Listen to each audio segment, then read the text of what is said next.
that implements our protocol is, now you've enabled insurance and reinsurance to underwrite risk. So we have partnered with Marsh & McLennan, the largest insurance company in the world, and are in the process of forming a $500 million worth of Icash tokens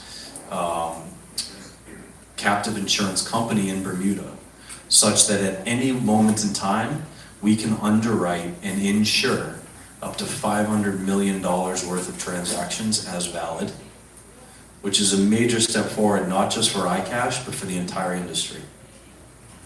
So the keys to our success are, our structure is original.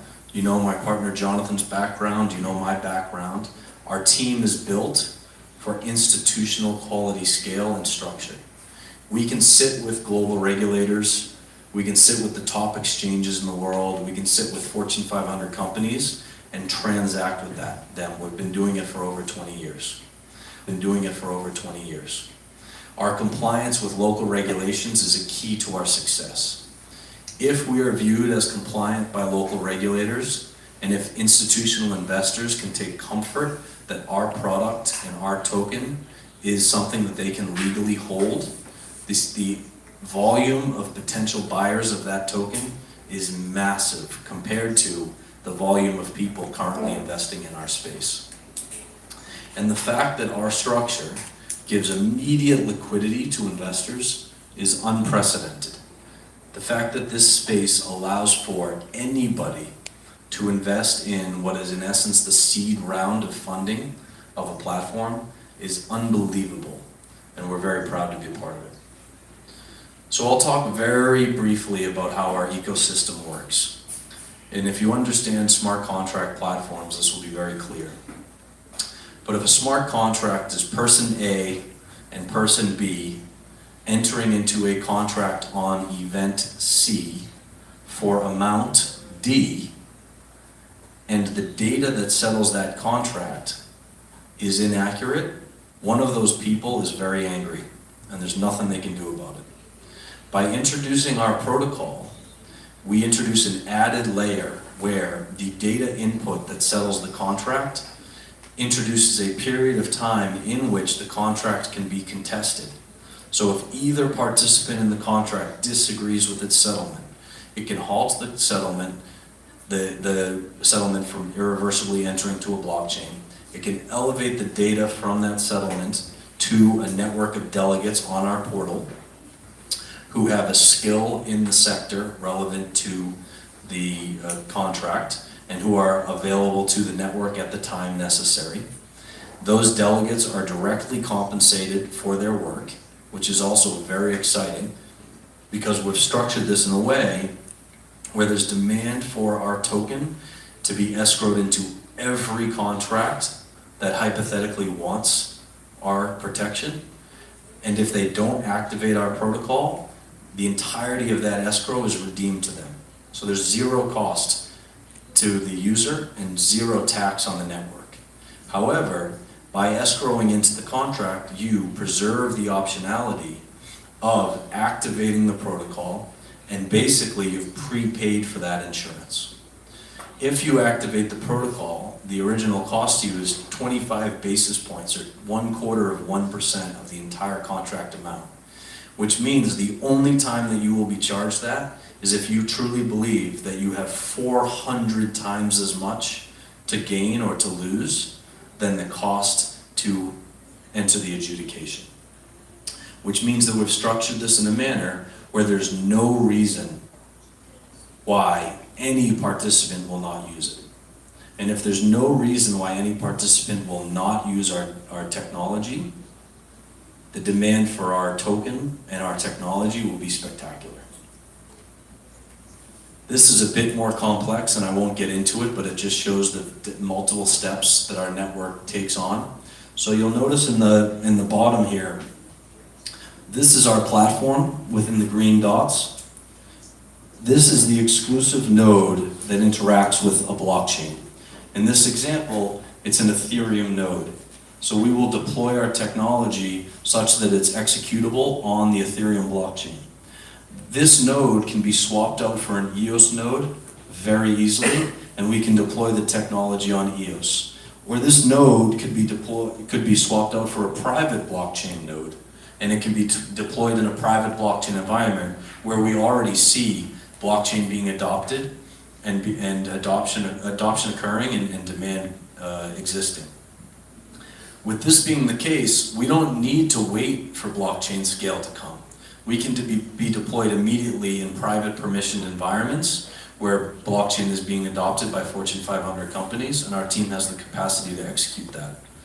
Similarly, the node that interacts with our delegate networks can be private and permissioned or fully public. So if you are a Fortune 500 or an institution that wants to utilize blockchain, you can have all of the delegates that adjudicate be private to you, and you can have the entirety of the blockchain be private to you. So we're not wed to the scale of EOS, the scale of Ethereum. No matter what happens in that front, so long as people are adopting the technology, even in a private forum, there will be significant demand for our technology and our solution.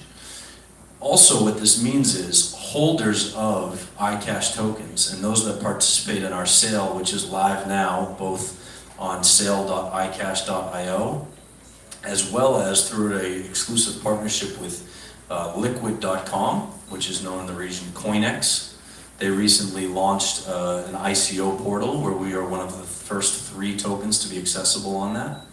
So if you go onto Liquid.com today and already have an account, you can subscribe directly into our sale, and by subscribing to our sale, you get 1 ERC20 token for 75 cents per token, ahead of our ICO at $1. But think about what happens in the future. If you continue to hold our ERC20 token and we launch on EOS, we will airdrop to all holders of those ERC20 tokens 1 EOS token, 1 Icash EOS token that operates our protocol on the EOS blockchain. If we launch on Cardano, you get another token. Neo, you get another token. So there's a real incentive for our community to not only use our protocol, but those that are speculating on our future success to hold our token and be rewarded for holding it as we continue to roll out on multiple blockchains. This is just a quick vision of how we can grow over time such that we can deploy on, be it on Ethereum, be it on private insurance blockchains, be it on private financial services blockchains, private retail blockchains or supply chain blockchains, on EOS, wherever you might see us, our technology is built such that we can deploy in any one of those environments. Our roadmap is too complex to get into, but the highlight of it is that our testnet will be launched by the end of the year, and within 12 months we will be fully deployed on both private blockchain and Ethereum ecosystems. I'd like to draw some attention to some of our very good friends and partners in the region. Actually, if they're open to it, I'll invite them to come join me on stage. Not all of them are here. I'll tell you about it. Chris Kanakaratne is our partner who runs a billion-dollar company called Virtusa and is our technology partner. Many people in the region know Tokenomia and Charles Pio, who's a partner of ours. Jonathan Lee from Yellow Digital is here. Ryan and Richard Yoon are very well known at CoinPlug and Metadium. Maya Vujinovic, who used to run innovation at GE. Emil Michael, who was the number 2 at Uber. Peter Kinez, who's the former chief investment officer of BlackRock. Michael Cho, who's on the board of directors of Kakao. Henry Chung, who's here with us, who's Tim Draper's partner and runs Draper Athena here in Seoul. Luis Gigliotti, who runs Electronic Arts Architecture. Eric Solash is a very important advisor to us. Who works at Marsh & McLennan and is leading a lot of our insurance efforts there. Paul Guthrie, who's ex-NASA Lockheed Martin, and Peter Diamandis, who's a very famous implementer of the X Prize and Singularity University. If we have a few minutes, would Henry and Jonathan and also our first investor, Sangjin, here in Korea is here as well. Do you guys want to join me on stage and say hello? Thank you. Oh, and Kyle Barron from BCW as well. Kyle, who's our partner out of Hong Kong, and his partner Ujin, who's here in the region. Henry, would you mind saying hello to everyone and just telling them a little bit about why you decided to back Icash? 네, 반갑습니다. 방금 소개받은 드레이퍼스나 펀드의 정회훈이라고 합니다. 저희는 팀 드레이퍼 실컷